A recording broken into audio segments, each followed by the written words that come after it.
Ya, gimana? Kemarin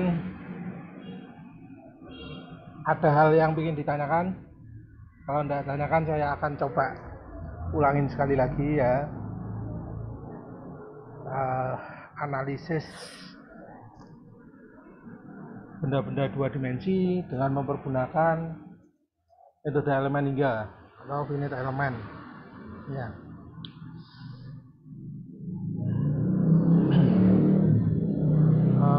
Untuk kebutuhan analisis pada elemen-elemen dua dimensi itu dapat digunakan tipe elemen jenis dua dimensi ya. Di antaranya seperti CST ya, constant strain triangular, atau quadrilateral dan lain sebagainya ya. Dan yang paling sederhana elemen dua dimensi yang dapat digunakan untuk menganalisa problem-problem dua dimensi adalah membran ya. Dan elemen membran yang paling sederhana itu ya constant strain triangle atau CST. Dan untuk perkuliahan ini analisis yang akan kita pergunakan sebagai pedoman untuk menganalisis struktur dua dimensi ya dengan elemen constant strain triangle. Dan struktur-struktur dua dimensi itu contohnya itu seperti plat itu ya, plat itu, kemudian plat tipis itu adalah elemen-elemen dua dimensi. Dan bebannya bisa beban aksial atau beban in plane ya pada bidang dua dimensi tersebut. Nah, contohnya itu ya seperti ini. Ini kasus-kasus pada elemen dua dimensi itu biasanya ya kasus-kasus plane stress dan kasus plane strain. Apa itu plane stress? Apa itu plane strain? Di mekanika kekuatan material dulu, apa itu plane stress, apa itu plane strain kan sudah dipelajari ya, tetapi kurang lebih seperti ini ya. Kalau plane stress itu ya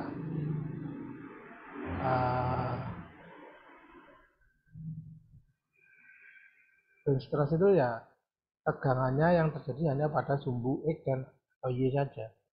Dengan tegangan dalam arah sumbu Z itu sama dengan 0. Itu kasus plane stress. Contohnya seperti ini, plat berlubang tengah ditarik dengan gaya traksi pada sisi permukaannya ini. Nah, ini adalah merupakan kasus plane stress. Atau yang contoh kedua adalah ini. Benda seperti ini diberi beban tarik pada permukaan bidangnya ini adalah merupakan kasus plane stress ya. Kita lihat berapa tegangan yang terjadi. Nah, tegangan dalam arah sumbu Z-nya 0, dianggap 0 meskipun dia memiliki ketebalan, tetapi karena ketebalannya cukup tipis dianggap sebagai sebuah bidang datar atau membran begitu ya. Sedangkan plane strain itu tegangan dalam arah ketebalan itu 0. Ini ketebalannya dalam arah sumbu Z ya. Seperti kasus ini dam katakanlah ini ya, bebannya horizontal searah sumbu X, tekanan dalam arah sumbu X, maka strain di dalam arah sumbu Z itu 0, nilainya 0. Ini juga gitu, strain yang terjadi dalam arah sumbu Z 0 besar.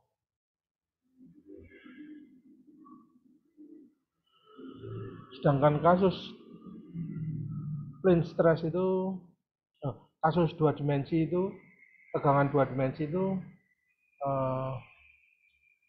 seperti ini ya yang terjadi ya, tegangan dalam arah sumbu X dan sumbu Y. Sedangkan dalam bidang XY itu hanya tegangan geser XY aja. Keseimbangan penyataan tegangan dalam dua dimensi itu dinyatakan seperti ini ya. Sedangkan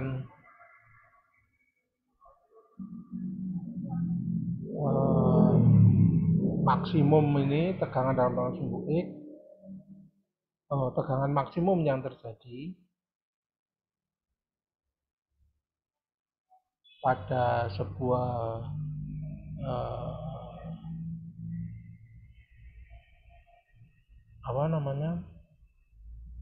bidang dua dimensi itu dinyatakan dengan persamaan ini, sigma 1 dan sigma 2, dan ini nilainya maksimum bila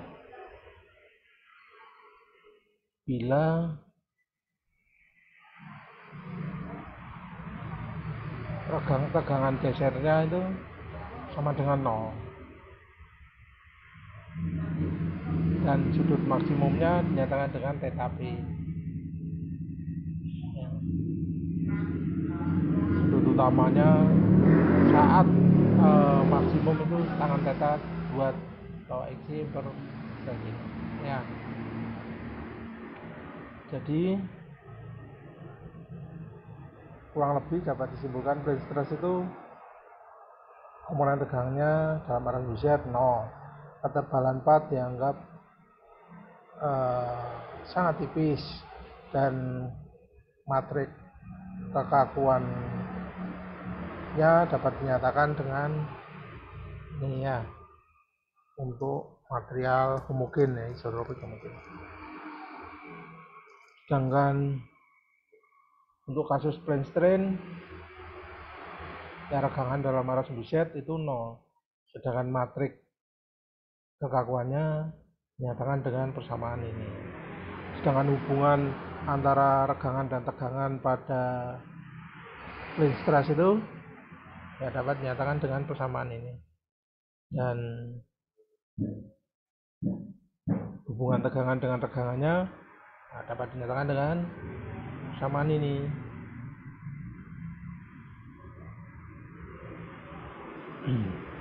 Untuk analisa model dua dimensi dengan metode elemen hingga dengan mempergunakan elemen triangular itu dapat diilustrasikan seperti ini ya. Katakanlah ada sebuah plate seperti ini ya, diberi gaya traksi pada ujung-ujungnya. Ini plat ini dapat kita modelkan dengan sekumpulan elemen dua dimensi ini, triangular ini, IJM ini, 1, 2, 3, 4, 5, 6 dan seterusnya. Kemudian bagaimana caranya untuk menurunkan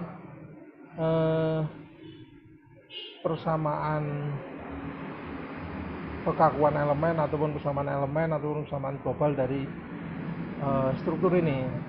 Nah, itu kita harus mengetahui karakteristik dari masing-masing dari tipe elemen yang kita gunakan.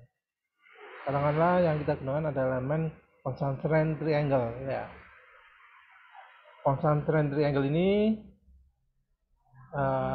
dibuat label nodalnya terdiri dari 3 buah nodal yang dilabelkan dengan urutan berlawanan arah jarum jam. Usahakan ini konsisten mempergunakan aturan. Kalau seandainya Anda membuat labelnya itu berlawanan arah jarum jam, maka semua elemen yang dipergunakan untuk memodelkan problem fisik itu harus dengan urutan pemodelan, urutan labeling nodalnya berlawanan arah jarum jam.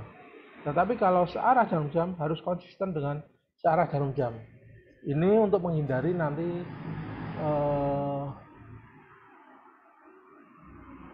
luasan yang negatif. Seperti ini elemen triangular, concentric triangular dengan 3 titik nodal. Titik nodal pertama itu katakanlah kita notasikan dengan I ya, nodal I. Nodal I ini berada pada koordinat XI dan YI. Kemudian nodal kedua kita notasikan dengan J, dengan notasi J. Dan koordinat nodal J itu adalah XJ, YJ. Kemudian nodal yang ketiga kita notasikan dengan nodal M, dengan nama nodal M, dengan label nodal M yang koordinatnya XM, YM. Sehingga seluruh permukaan ini berdasar dibikin ini ya, notasinya ini kita bikin berlawanan arah jarum jam.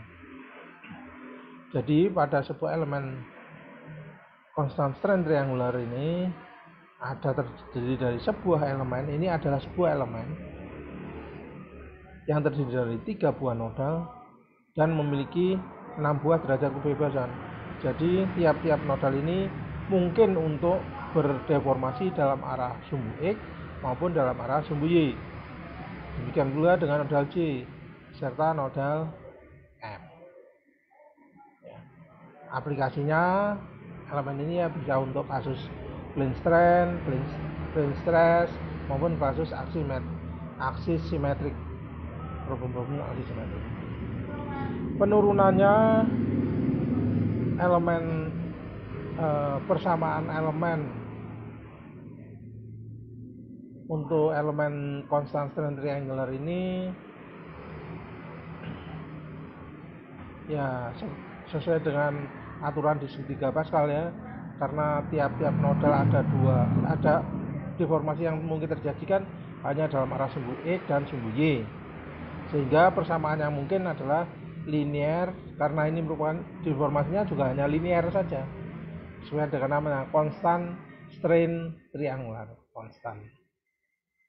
Jadi linear X dengan Y, variabelnya hanya ada sumbu X dan sumbu Y, sehingga persamaan yang mungkin, persamaan displacement yang mungkin adalah dalam arah sumbu X U E, Y sama dengan A1 tambah A2X tambah A3Y. Hanya ini kan. Dan untuk deformasi dalam arah sumbu Y, persamaan yang mungkin ya hanya A4 plus A5X plus A6Y. Jadi secara umum persamaan displacementnya dapat tulis menjadi seperti ini. Ya. Sedangkan bagaimana caranya kita mengetahui nilai koefisiennya ini A1 sampai A6 ini, itu dapat kita lakukan dengan mendefinisikan tiap-tiap displacement, persamaan displacement yang mungkin terjadi pada nodal I, nodal J maupun nodal M dalam arah sumbu X. Kemudian nodal I, J dan M dalam arah sumbu Y. Bila kita lihat displacement dalam sumbu X saja, maka persamaannya dalam bentuk matrik dapat kita tulis menjadi bentuk seperti ini, atau disederhanakan, atau dapat kita tulis dalam bentuk inverse-nya ya, matrik A sama dengan inverse matrik E dan kalian dengan matrik U atau displacement. Sehingga penyelesaiannya adalah kurang lebih seperti ini. Ya, dimana matrik inverse dari matrik X dapat kita definisikan seperti ini, dimana 2A itu adalah merupakan determinan dari matrik ini, yang merupakan A itu merupakan luas area dari segitiga ini, sehingga karena determinan, nah nilainya seperti ini. Dan nilai alfa 1, beta I, alfa I, beta I, gamma I, alfa J, beta J, gamma J, alfa M, beta M, gamma M itu didefinisikan seperti ini ya. Ya, ini sehingga nilai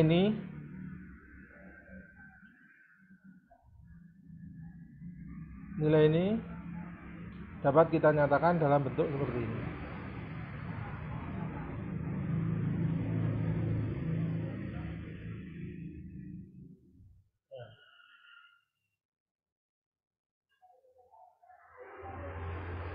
Ya, kemudian dengan cara yang sama untuk displacement dalam arah sumbu Y dapat kita tulis menjadi seperti ini, persamaan ini. Ya. Sehingga secara umum displacement itu sama dengan 1 XY A1 A2 A3, dan dapat kita tulis karena A1 A2 A3 adalah ini, maka persamaannya dapat tulis menjadi ini. Ya, dalam bentuk sederhana dapat kita nyatakan shift functionnya untuk NI adalah ini. Ya, sehingga persamaan displacementnya dapat kita tulis dalam bentuk shift function ini untuk dalam arah sumbu X, dan ini adalah dalam bentuk sumbu Y. Secara umum displacementnya dalam bentuk matriks dapat kita tuliskan menjadi ini, atau tulis menjadi seperti ini.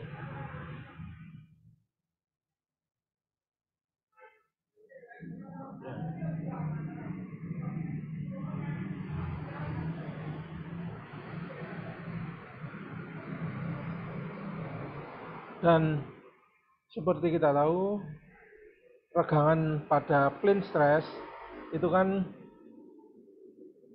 dapat dinyatakan dengan regangan dalam arah sumbu X, Y, dan regangan geser aja pada bidangnya. Jadi regangan yang terjadi kan hanya ini, yaitu regangan normal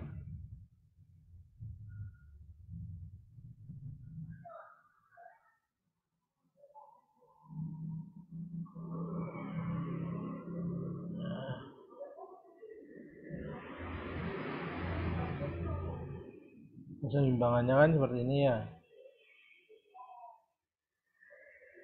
dimana ini regangan sumbu X adalah ini, regangan dalam arah sumbu Y ini, dengan regangan gesernya ini adalah ini ya. Dan ini dapat ditulis menjadi du per dx, dv per dy, du per dy plus dv per dx. Dan secara matriks du per dx itu dapat ditulis menjadi bentuk ini. Sehingga bila ini kita selesaikan akan sama dengan ini ya.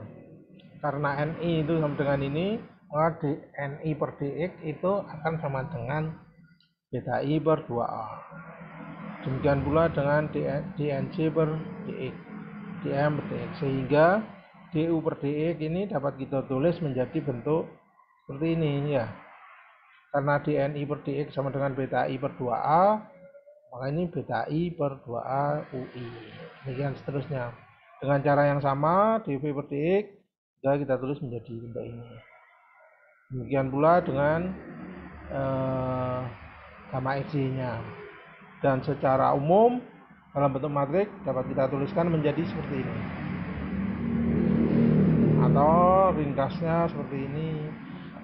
Sedangkan hubungan antara tegangan dan regangan yang terjadi dapat dinyatakan dengan persamaan ini. Dengan untuk kasus plane stress ya, D-nya itu nilainya ini ya. Secara umum hubungan antara tegangan dan regangan, tegangan dengan displacement ditulis dalam bentuk ini ya. Kemudian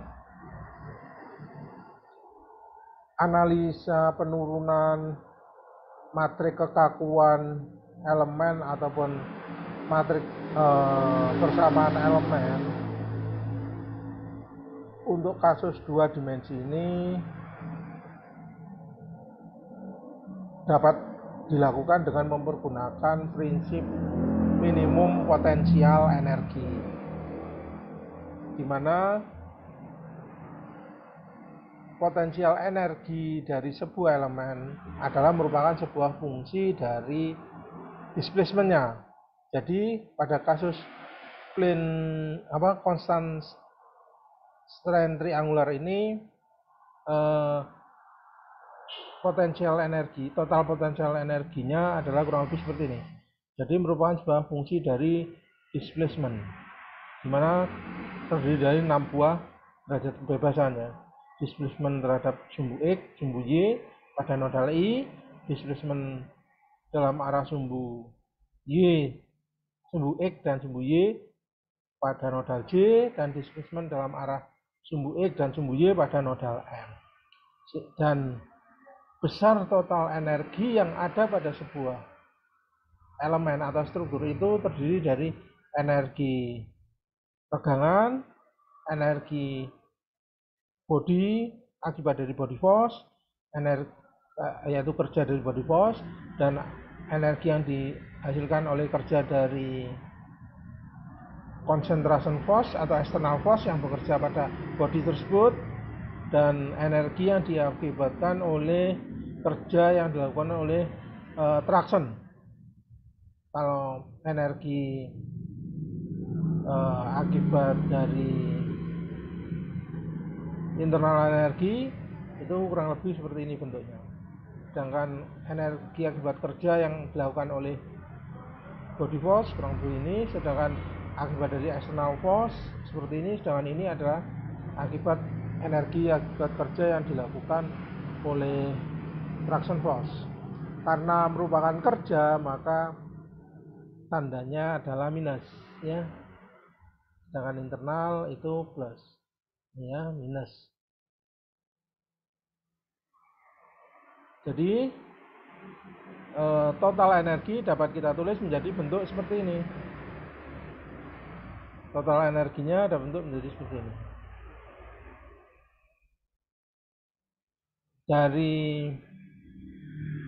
Dari konsep ini tadi, gaya yang bekerja itu pada prinsipnya kan hanya ini aja. Materi gayanya dapat ditulis menjadi ini pada body force, ini akibat external force, gaya akibat traction force. Bila ini dianggap tidak ada, diasumsikan tidak ada, ya. Ini juga dianggap traction force juga dianggap tidak ada, maka sebenarnya gaya yang bekerja pada body itu kan hanya gaya eksternal aja, yaitu concentration force ini aja. Sehingga persamaan ini dapat berubah menjadi seperti ini, ya. Dan sesuai dengan konsep dari stabilitas potensial energi pada sebuah benda, ya, dia akan stabil bila kondisinya adalah minimum, ya. Kondisi minimum, jadi bila posisinya adalah minimum, yaitu di sini. Bila posisi benda itu ada di sini, yaitu pada kondisi minimum. Ini pada kondisi sini dikatakan energi potensialnya stabil. Jadi dP per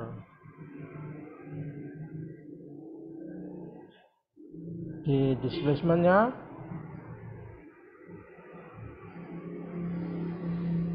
ya, itu harus sama dengan 0. Ini kondisi minimum, kondisi stabil. Kalau seandainya di sini, nah, dia kan cenderung nggak stabil. Begitu ada gaya luar dikit saja, dia akan bergeser kanan atau ke kiri sesuai dengan arah gayanya. Jadi kalau agar minimum harus potensial energi ini harus sama dengan turunan pertamanya harus sama dengan 0, stabil. Sehingga kalau kita perhatikan persamaan ini kan identik dengan F, ya, sama dengan kayak ini kan, ya. F sama dengan ini kan sama dengan K kali displacement. Displacementnya ini berarti ini merupakan K, materi kekakuan. Karena bendanya 2 dimensi, maka ini harusnya dalam bentuk 2 dimensi, sehingga dx dan dikalikan dengan ketebalannya. Jadi kurang lebih seperti ini bentuknya. Turunan ini D ini konstanta, B integral dx per dA ya. Maka bentuknya dapat matrik kekakuannya dapat untuk kasus constant strain triangular adalah seperti ini. Jadi ini adalah matrik kekakuannya. Sedangkan persamaan elemennya ya sama. Ini. Ya, begitu ya. Kemudian untuk memberikan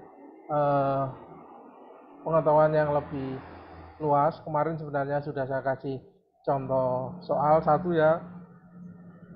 Kira-kira sudah pada mengerjakan belum? Dan kira-kira ada pertanyaan enggak? Ya, mungkin ini contoh soal ini akan bisa menjadi pelengkap ya untuk lebih memahami topik ini. Bila ada sebuah membran elemen ya dengan ketebalan 0,1 cm dengan koordinat of node dinyatakan di samping biset node number SNN 10, dalam gambar berikutnya ya. Jika material of elemen itu dengan modulus yang 2,7, Poisson ratio 0,3, maka bagaimana shape function dari elemen tersebut? Matrik B ya, elastisitasnya ya.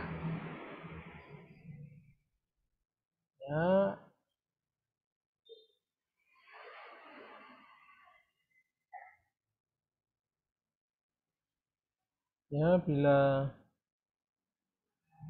bentuk elemennya triangular membrannya seperti ini dengan nodal I, J, M dengan koordinat nodal I itu 1,3, nodal J 5,4, nodal M 4,7 ya, maka luas dari membran triangular membran tersebut dapat dinyatakan dengan dihitung dengan persamaan ini, ketemunya 13 per 2 yaitu 6,5 cm persegi.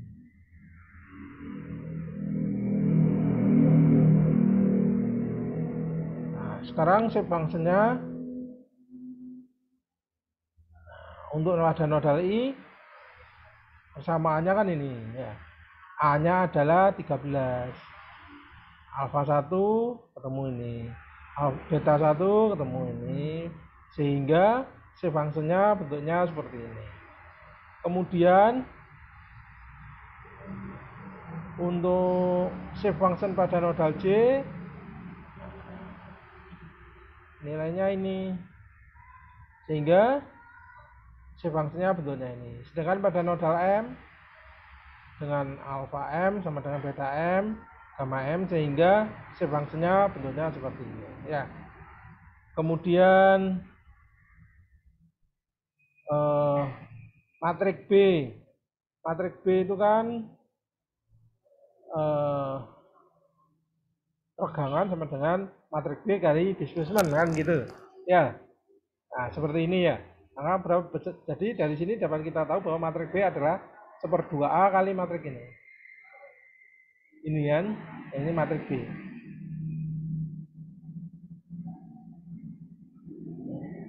Nilainya ini. Maka besarnya adalah dengan harga beta 1 yang sudah kita ketemu tadi, maka matrik B-nya bentuknya seperti itu. Sedangkan matrik D atau modulus elastis dari matrik D, kalau kasusnya plane stress kan seperti ini bersamanya. Poisson rasionya tadi tahu 0,3, modulus elastisnya 207 kali 10⁻⁹. Maka bentuknya adalah itu. Satuannya adalah Newton per meter persegi. Kemudian matrik kekakuannya, matrik kekakuan elemennya, jadi kan T kali ini ya, matrik A. Kurang lebih hasilnya seperti ini. Itu contoh tentang bagaimana menganalisa struktur dengan constant strain triangular ya. Kemudian contoh kedua ini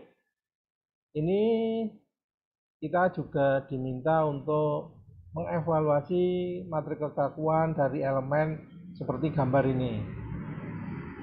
Dengan koordinatnya seperti ini, dengan diasumsikan kondisinya adalah plane stress, modulus elastisitasnya ini, Poisson ratio-nya 0,25, ketebalannya 1 in. Diasumsikan di elemen nodal displacement yang terjadi adalah pada nodal 1 atau I itu sama dengan 0. Arah 1 0,0025. Dalam arah sumbu X untuk nodal 2 0,0012. Dalam arah sumbu Y di nodal 2 0. Pada nodal 3 dalam arah sumbu X 0,0. Pada nodal 3 dalam arah sumbu Y 0,025. Sehingga berapa tegangan pada elemen ini? Nah, itu yang ditanyakan itu. Solusinya kurang lebih seperti ini. Dari elemen ini kita tahu koordinat nodal I adalah ya 0,-1 in, 2,0 in, dan 0,1 in. Sehingga luasnya adalah dapat dihitung seperti caranya 2 in. Untuk shape functionnya dengan cara yang sama seperti pada contoh soal nomor 1 tadi, nah nilainya adalah ini, sehingga shape functionnya ini. Kemudian pada nodal J dengan cara yang sama kita tahu shape functionnya adalah setengah 2 in. Pada nodal M shape functionnya kita ketahui besarnya adalah ini. Ya, sedangkan matrik B-nya adalah ini ya, dengan cara yang sama seperti pada contoh soal satu yang tadi. Sedangkan matrik elastisitasnya karena kasusnya plane stress, bentuknya seperti ini sehingga nilainya adalah ini. Nah, matrik B-nya kita tahu tadi nilainya adalah ini. Transpose bila matrik B ini kita transpose nilainya ini. Nah, matrik kekakuan itu adalah T, ketebalan dari membrannya, dikalikan dengan matrik B transpose, dikalikan dengan matrik D, dan dikalikan matrik B. Nilainya ketemu ini. Ya. Jadi matrik kekakuan dari elemen ini sudah kita ketahui caranya ini. Yang ditanyakan adalah stresnya. Bagaimana menghitung stresnya? Stres itu kan hubungan antara tegangan dengan regangan. Sigma kalikan matrik tegangan kalikan matrik D kalikan dengan matrik regangan. Di mana matrik regangan itu adalah matrik B kali D. Sehingga nilainya dapat kita hitung tegangan pada sumbu X, sumbu Y, dan tegangan gesernya ini. Sedangkan tegangan utama yang terjadi pada struktur tersebut adalah sigma 1 sama dengan ini, sigma 2, dan arah. Ini kondisi maksimum, tegangan utama maksimumnya itu adalah ini, ketemu ini. Ya, dan arahnya adalah ini, 32,2. Demikian yang bisa saya tambahkan untuk materi constant strain triangular ini. Mudah-mudahan dengan uraian saya dan tambahan contoh soal ini Anda bisa lebih memahami materi analisa struktur dua dimensi dengan mempergunakan metode elemen hingga. Ya, aplikasinya yang lebih adalah pada contoh nomor 3 ini. Ini aplikasi pada strukturnya. Ya, seperti yang kita bahas minggu kemarin. Dan ini hanya sebuah contoh untuk latihan. Silakan kalau Anda mau mengerjakannya. Dan saya harap sih mau mengerjakan karena ini nanti akan melatih Anda menguasai materi ini dengan baik. Urutan dari contoh-contoh ini itu akan memungkinkan Anda untuk lebih paham akan materi ini. Mungkin itu yang bisa saya sampaikan. Terima kasih. Ada pertanyaan silakan.